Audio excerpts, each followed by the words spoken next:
of the events, we started from 20th August 13, when the then Chief Minister had given a specific indication against Hindu forces.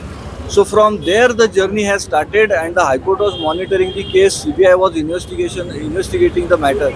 So at the backdrop of these all things, acquittal of 3 persons and removal of terror charges is in that way a big victory.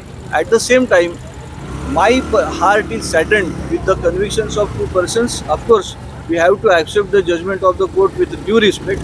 But going through the judgment, we are thinking to challenge it for the higher courts. So, what kind of loopholes in particular in judgment?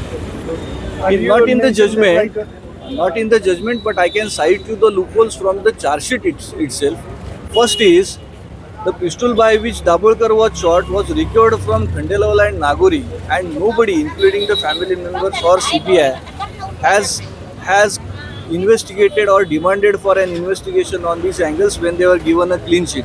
So we have a contradictory situation where the pistol from whom it was recovered were let off, and again the allegation was made against 2 persons, against 1 person, Sharad Kalaskar, and there is no evidence for that. So why this contradiction? CBI never came forward with any concrete evidence to clarify this issue. Secondly, CBI initially said that it was Saranga Kolkar and Vinay Pawar who shot the deceased, and on the basis of these two very witnesses, on the basis of whom these present convictions are being given.